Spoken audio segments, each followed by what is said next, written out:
Some ghost stories are told around campfires. Others live only in folklore. But this one found its way into a courtroom. In the hills of West Virginia in the late 1800s, a young woman named Zona Heaster was found dead under strange circumstances. At first, her death was explained away. An accident, a tragedy, nothing more. But her mother insisted otherwise. She claimed her daughter's ghost came back from the grave with a terrifying confession. What followed is one of the strangest chapters in American history, where a mother's haunting visions helped spark a murder investigation, and a trial that people still whisper about today. Could a ghost really play a role in solving a crime? Or was this the power of grief and determination dressed up as the supernatural?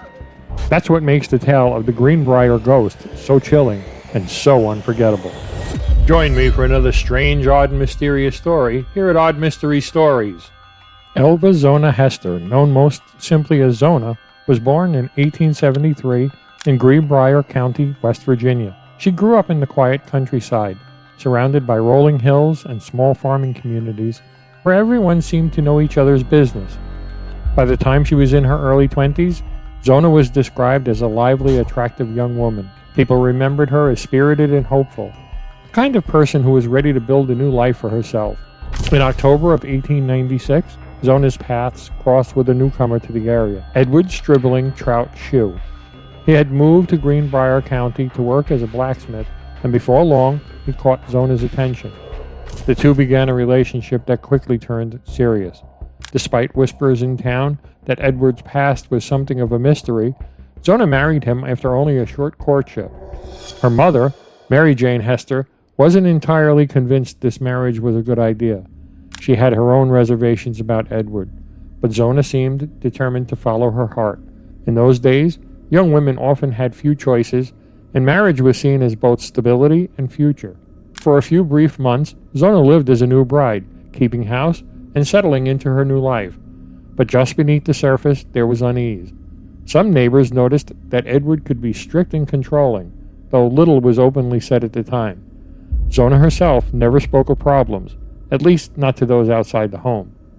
As winter approached, no one in Greenbrier County could have predicted the tragedy that was about to unfold, or that this ordinary young woman's story would become forever tied to one of the strangest and most haunting mysteries in American history. On the morning of January 23, 1897, only a few short months after her wedding, Zona's life came to a sudden and tragic end. She was just 23 years old. That day, Edward Shue sent a local boy, Anderson Jones, to the house on an errand. When the boy arrived, he found a horrifying scene. Zona's body lay stretched out on the floor at the bottom of the stairs. Her legs were straight, her arms were folded across her chest, and her head tilted unnaturally to one side. At first glance, she looked as though she had been carefully arranged rather than discovered in the chaos of an accident. Anderson bolted from the house, terrified, and ran to tell Edward what he had seen. When Edward returned with neighbors, he took control of the situation almost immediately. He carried Zona's body upstairs, dressed her in her best high-necked gown, and placed a veil over her face before the coroner could even perform a proper examination. His insistence on preparing her so quickly struck some in the community as odd, but few dared challenge him in his grief.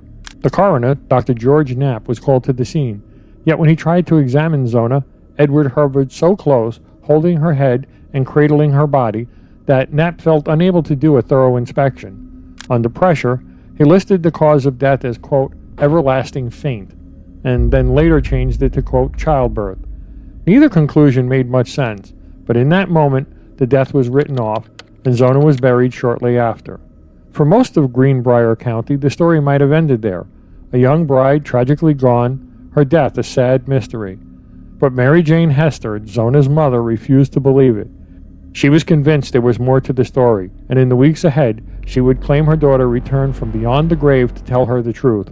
After Zona's burial, her mother, Mary Jane, found herself consumed by grief and by suspicion. She had never trusted Edward Shue, and the odd circumstances of Zona's death only deepened her doubts. But in the weeks that followed, she claimed something happened that turned her suspicions into certainty. According to Mary Jane, her daughter returned to her, not once, but 4 nights in a row. In her account, Zona's ghost appeared at the foot of the bed, restless and pleading. The spirit told her mother that she had not died of natural causes at all. Instead, she said Edward had attacked her in a fit of rage and broken her neck. Mary Jane described these encounters in vivid detail. She said Zona's ghost even turned her head all the way around to prove the rape. Each visitation ended the same way, with Zona's spirit fading into the night, leaving her mother shaken but more convinced than ever. Word of these visions spread quickly through Greenbrier County. Some neighbors dismissed them as the imaginings of a grieving mother, while others whispered that Mary Jane might truly be in contact with something beyond the grave. What no one could deny was her persistence. She pressed her story to anyone who would listen, demanding that authorities take another look. In time, her insistence became almost impossible to ignore, whether out of respect, doubt, or fear of the rumors spreading throughout the community. Officials agreed to reopen the case. Soon, Zona's body would be exhumed, and the truth hidden within her grave would soon come to light. By late February of 1897, the growing pressure from Mary Jane Heaster and the whispers running through the Greenbrier County forced the authorities to act. Prosecutor John Alfred Preston approved an exhumation of Zona's body. For a small rural community, the idea of disturbing a grave was unsettling, but the suspicion hanging over her death left little choice. Zona's body was exhumed and taken to a nearby schoolhouse where 3 doctors, including Dr. Knapp, the same physician who had once declared her death natural, conducted a full autopsy. This time, Edward was not allowed to interfere. The findings were shocking. Zona's neck had been broken. The first and second vertebrae were fractured, her windpipe crushed, and ligaments torn. These were not the injuries of an accidental fall or sudden fainting spell. They were the marks of deliberate violence consistent with strangulation. Mary Jane's account of her daughter's ghost suddenly seemed less like fantasy and more like a strange, chilling vindication. Whether or not anyone truly believed Zona had appeared to her mother, the medical evidence could no longer be ignored. Suspicion fell squarely on Edward Shue. Neighbors recalled his unusual behavior at the funeral, hovering over Zona's body, insisting on covering her neck with a scarf, and showing anger when anyone came too close. The pieces began to fit together in a way that was hard to dismiss. With the autopsy results in hand, authorities had enough to charge Edward with murder. The case now moved from whispers of a ghost to the cold, hard scrutiny of a courtroom. In June of 1897, Edward Shue stood trial for the murder of his wife, Zona Heaster. The courtroom in Greenbrier County filled with locals, eager to see whether the whispers of a ghost and the findings of the autopsy that would finally bring the truth to light. The prosecution laid out its case methodically. They detailed the autopsy results that proved Zona's neck had been violently broken.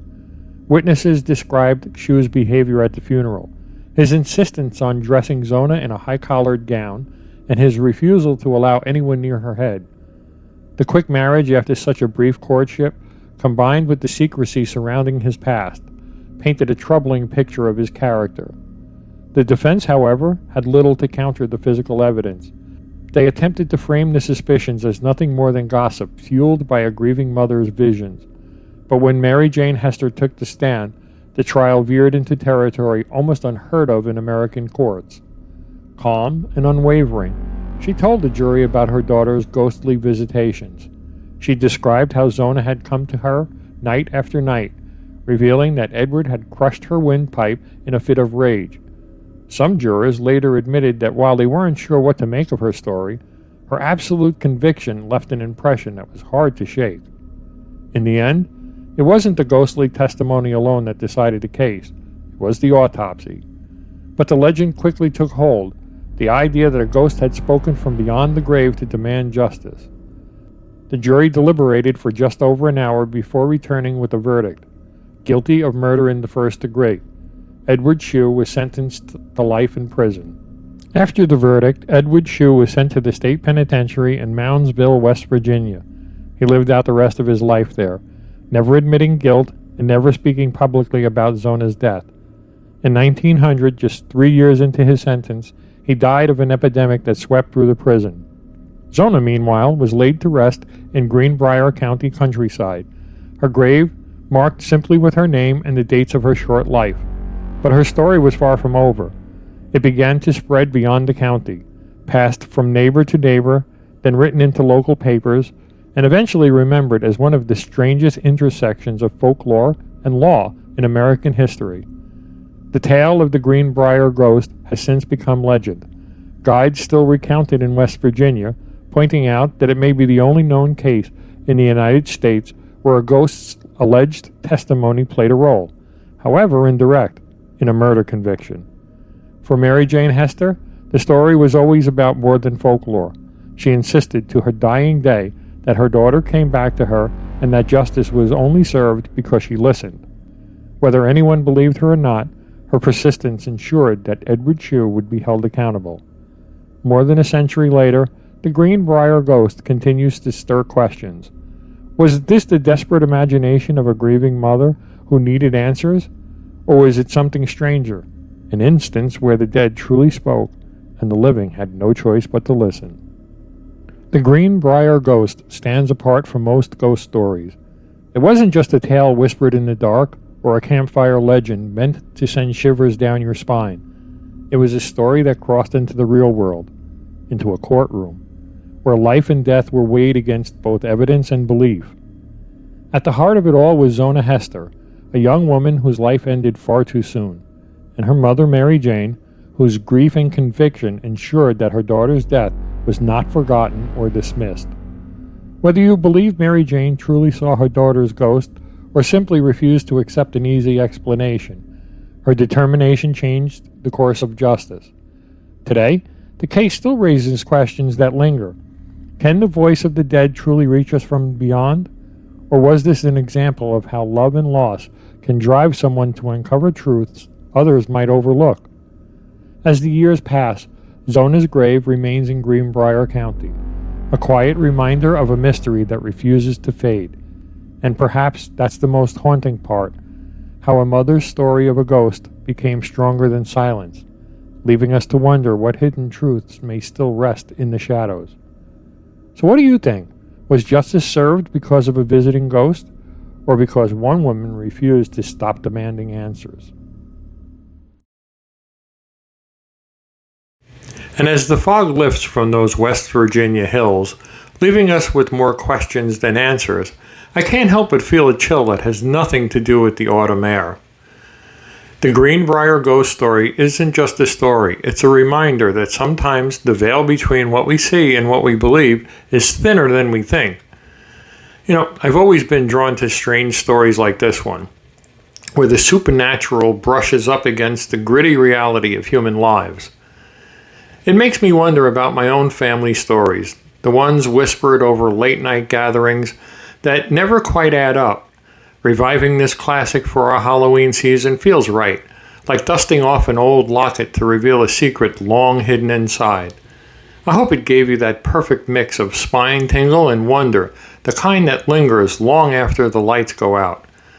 If this ghostly courtroom drama hooked you, hit that like button to let the algorithm gods know we're conjuring up more chills here at Odd Mystery Stories.